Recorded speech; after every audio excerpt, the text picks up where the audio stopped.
Hailing from the UK, John Lyne is easily one of the most cursed fellas on our list. He's so doomed that we couldn't find a higher resolution picture of him than right here.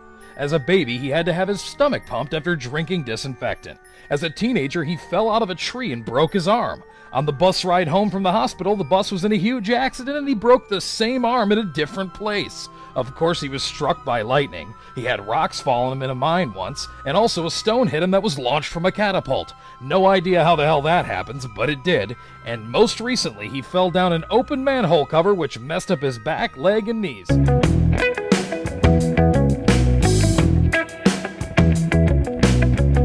In 1893, in Honeygrove, Texas, a man called Henry Ziegler left his girlfriend who, heartbroken and distraught, later committed suicide. Seeking retribution for the woman's death, her brother tracked down Ziegler and shot him in the head. As he collapsed to the ground, the shooter thought he had avenged his sister and turned the gun on himself. However, the bullet hadn't killed Ziegler. Instead, it had only grazed his face before hitting a tree. The years passed, and at one point, Ziegler decided to cut down that very same tree. To spare himself the hard work, he didn't use an axe and chose to blow it up with dynamite. The year was 1913. Ziegler lit the fuse, and the explosion sent the bullet, which had been fired 20 years before, flying through the air. It hit Ziegler in the head, killing him instantly.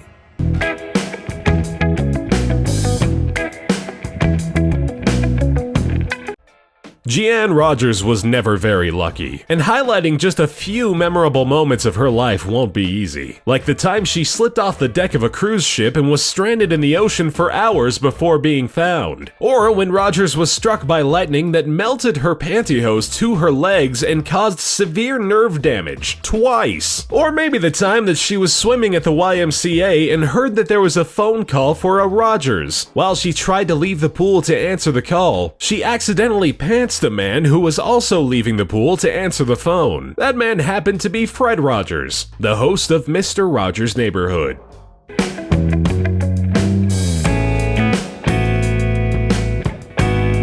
A 32-year-old woman named Ann Hodges laid down on a couch to take a quick nap before her husband got home from work. Rather than her being awoken by him coming in the door, she was awakened with a violent thud. When she woke up, she didn't know what happened. All she knew was that she had a football-sized injury on her left side. She tried to get off the couch so that she could find out if she was in danger. When the neighbors heard the blast, they ran to Ann's house to check on her. They helped her off the couch and called the police. When they arrived, they found a gaping hole in the ceiling and a large meteorite stuck in the ceiling. The rock hit the roof of the house, ricocheted off the radio, hit Ann while she was sleeping, and then I guess ended up back in the ceiling. A geologist was called to the scene and was shocked. No person in history had ever been hit by a meteorite.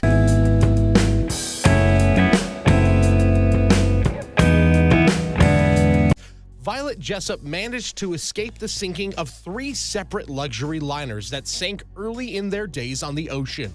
Working as an ocean liner stewardess, Jessup escaped the RMS Olympic, the RMS Titanic, and the HMHS Britannia.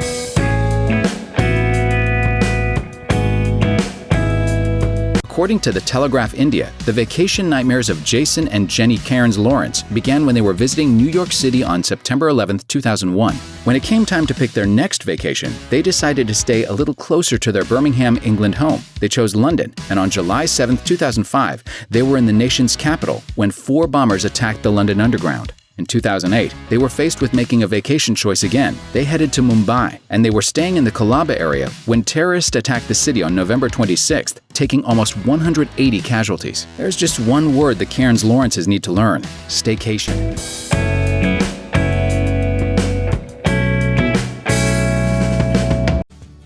After losing 4 houses to 4 hurricanes, Melanie Martinez was arguably America's unluckiest woman. There was Betsy in 1965, Juan in 1985, George in 1998, and Katrina in 2005, all in Louisiana. A reality TV show selected her ramshackle house for a makeover in Braithwaite, south of New Orleans. The team spent a week and $20,000 transforming the Martinez home with a new kitchen, new cupboards, and new appliances, including a 50-inch smart TV. Martinez says, "They did a real good job. I loved it." But on the 7th anniversary of Katrina, a Category 1 hurricane named Isaac howled in from the Gulf and hit her again. She cries out, "Now I've lost 5 houses to 5 storms. Every time a wipeout. Melanie, we beg you please go find a hill to live on."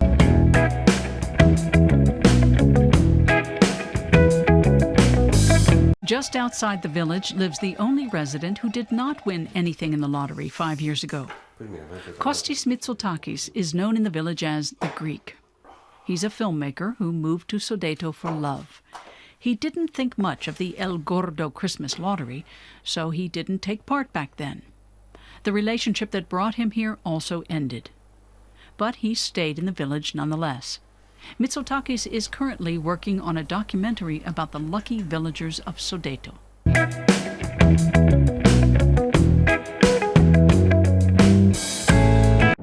In August 1945, the 29-year-old Nagasaki native was working in Hiroshima when the American bomber, the Enola Gay, appeared in the skies above. I thought the sun had fallen from the sky. There was a tremendous sound and a flash of light above me.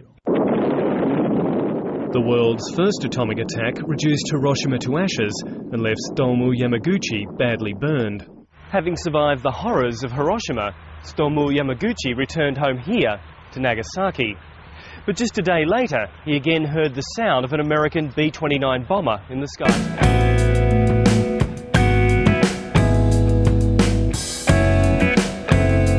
Roy was a park ranger for most of his life in Virginia in the United States. Roy was first struck by lightning in a crazy storm in 1942 when he was just 30 years old. He was hiding out from a storm in a fire tower that was struck and ignited. He escaped, but he was then struck in the leg. He was again struck by lightning in 1969 while he was in his truck. Then again he was struck in 1970 in his front yard, in 1972 in a ranger station, in 1973 he was struck on patrol in a park, in 1976 he was just out in the open, and in 1977 he was struck while he was out fishing.